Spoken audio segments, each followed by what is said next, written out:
Avec Mehdi Tidjini, sourire ce soir, 14e journée, première journée de la phase retour. Une victoire de haute lutte à Albi avec peut-être une première mi-temps de rêve.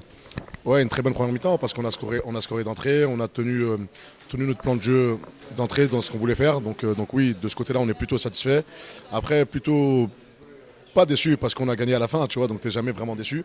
Mais plutôt en convalescent parce qu'en deuxième mi-temps, tu vois, on rentre, on joue du coup un peu moins bien, on se met sous pression. Donc c'est un peu un match avec deux côtés, mais avec la chance aujourd'hui, on va dire, on a tombé du bon côté et on a gagné. Qu'est-ce que vous attendiez des joueurs? Est-ce qu'ils vous ont répondu à vos attentes ce soir sur cette rencontre? À vrai dire, ça fait 3 semaines qu'ils répondent aux attentes parce que ça fait 3 semaines qu'ils mettent de l'intensité, ça fait 3 semaines qu'on est de mieux en mieux et puis là ils adhèrent, ils respectent le game plan, ils respectent ce qu'on leur demande dans les entraînements. Donc dès que tu mets en place ce que tu travailles, la vie est plus facile.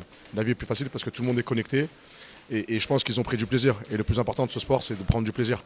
Quand les joueurs prennent du plaisir, nous les coachs, on en prend aussi derrière. Une trêve s'annonce. Vous êtes pourtant sur une très bonne dynamique. Alors c'est une bonne nouvelle ou c'est une mauvaise nouvelle cette trêve? C'est une bonne nouvelle, les joueurs vont se reposer, même si on gagne 2 matchs, tu aurais pu perdre la semaine d'après, tu ne sais jamais ce qui se passe.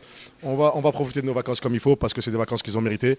Malgré ce qui s'est passé avant, ça fait quand même la moitié d'une saison qui cravache, donc le repos sera bien en famille.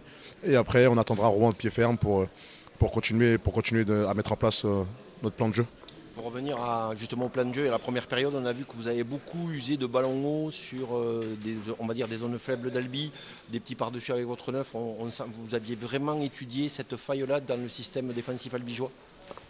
Ouais, on a vu qu'il y avait quelques désertements sur ce côté-là, mais aussi ça fait partie aussi de notre game plan d'être dangereux sur toutes les strates. On a voulu être dangereux dans les couloirs, on a voulu être dangereux derrière la défense. C'est une défense qui monte très haut et de facto quand tu montes très haut, tu laisses des zones qui sont un peu libres et aujourd'hui on a eu des joueurs qui ont appliqué, qui ont vu les espaces, qui ont scanné et qui ont joué les bonnes zones en première mi-temps.